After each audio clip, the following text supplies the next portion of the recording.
महर्षि मार्कंडेय। वर्षगांठ।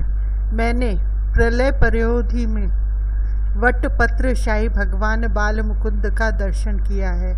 भले भगवान नारायण ने माया से ही वह दर्शन कराया, किंतु उनका वह स्वरूप, वह झांकी भी क्या भूली जाती है। लेकिन झांकी तो आज मिली है मुझे। मैं कल्पांत जीवी हूँ, पर महर्षि शांडिल्य की कोई समता है सृष्टि में।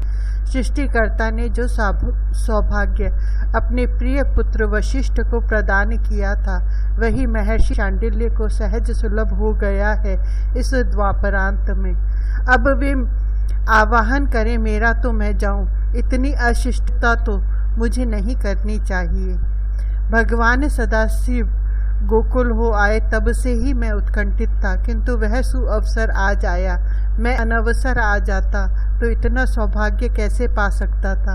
आज नंद नंदन की वर्षगांठ थी और इस अवसर का आराध्य तो मैं ही माना जाता हूँ। अतः मैं तो कब से इस दिन की प्रतीक्षा करता रहा था।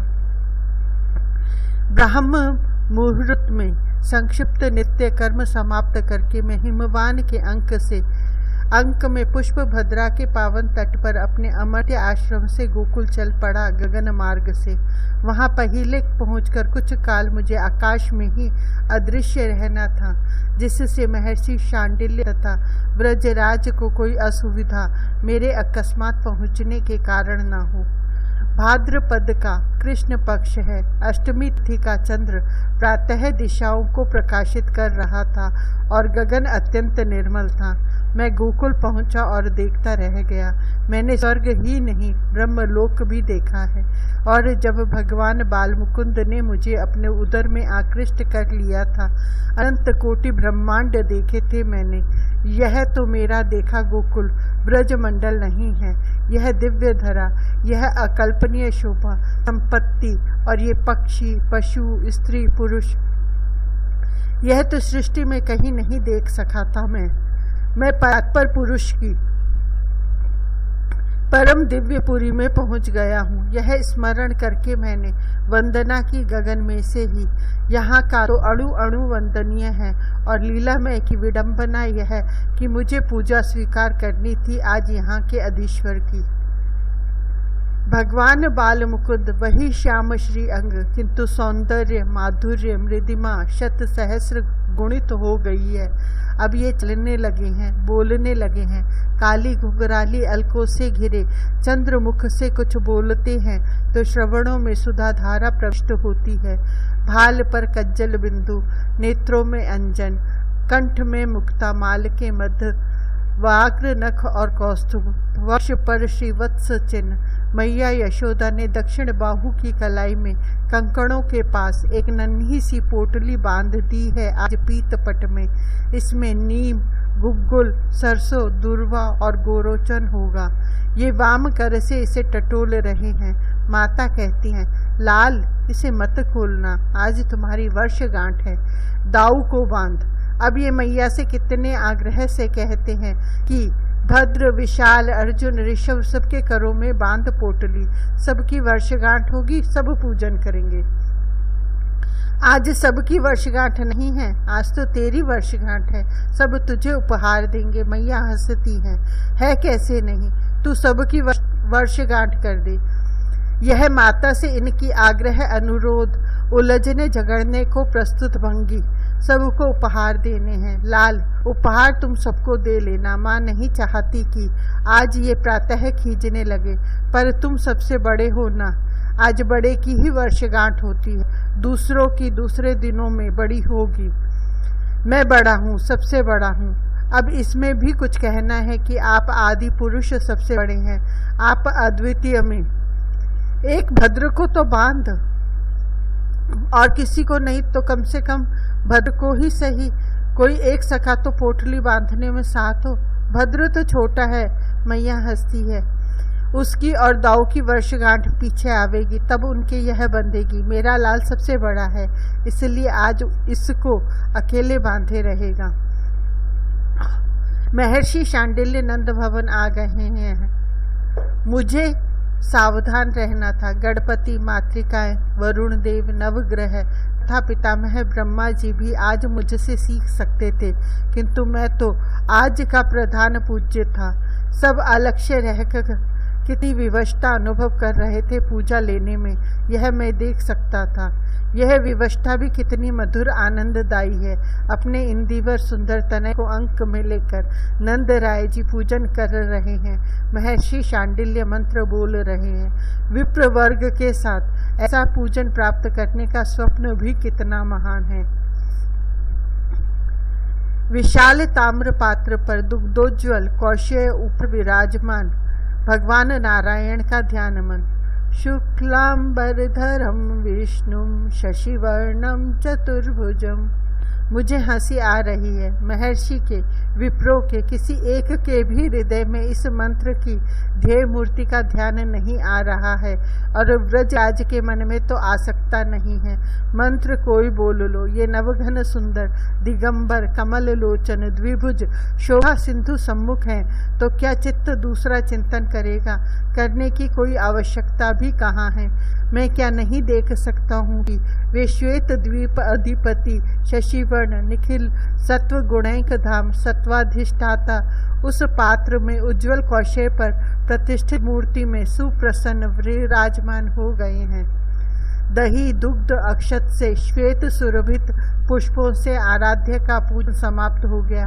महर्षि ने नंद नंदन के नक्षत्रेश ब्रह्मा जी, चंद्रदेव, सूर्य, षष्ठी देवी, अग्निदेव, सुरगुरु, कालाधिदेव, द्वापर, संवत्सर, भाद्र मास, कृष्ण पक्ष, अष्टमी तिथि, रोहिणी नक्षत्र, वृष राशि, इन सबके अधिदेवताओं का पूजन कराया।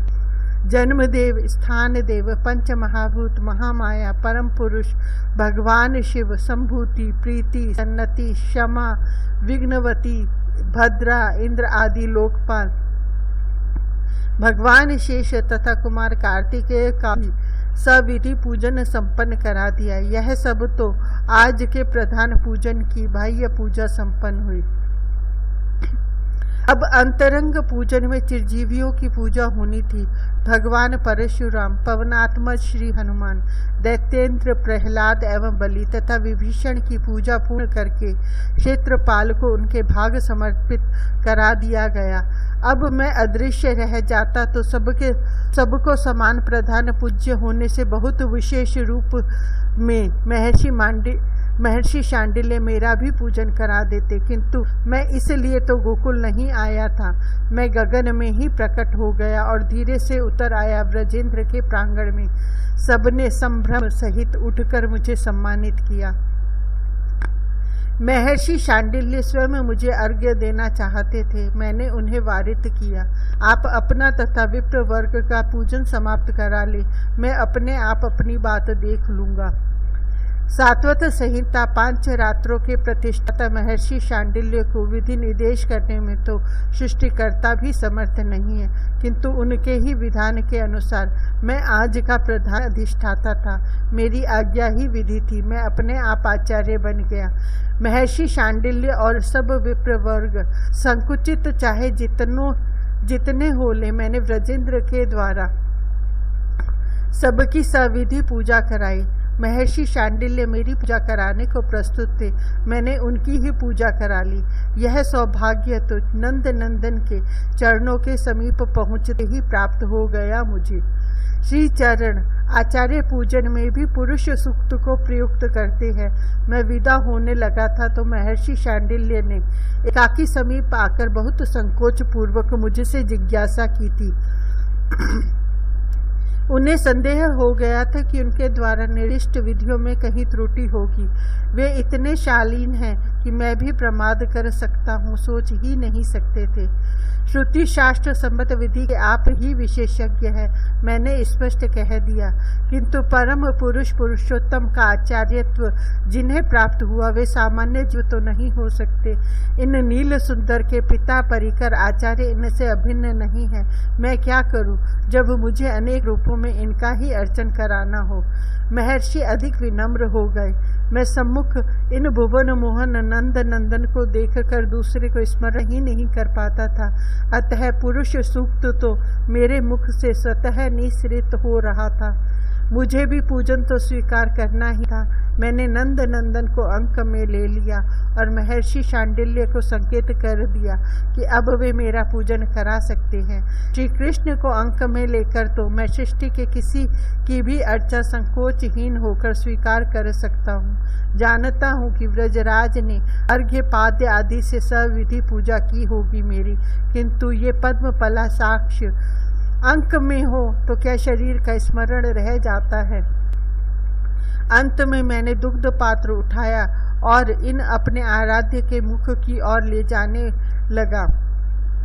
आप तनिक पी लो तो मैं आपकी पद्म गंधा का यह पेय आज आकिंठ तृप्त होकर पीऊंगा। व्रजराज ने दोनों चरण पकड़ लिए मेरे। आपका परम पावन प्रसाद, आज इसे प्राप्त होना चाहिए। मैं क्या करता, मैंने कातर नेत्रों से महर्षि शांडिल्य की ओर देखा। मुझे महामृत्यु के मुख से निकालकर अमृतत्व प्रदान करने वाले भगवान पुरारी भी जिनका चरणोदक सहर्षि शिर पर धारण करते हैं, महर्षि शांडिल्य के नेत्र भर आए। मेरी विह्वलता वे समझ सकते थे, किंतु यही विवशता उनकी भी थी। वे मेरा समर्थन नहीं कर सकते थे। उन्होंने अंजलि बांधकर मुझसे बहुत विनयपूर्वक कहा, आप नैवेद्य स्वीकार करें।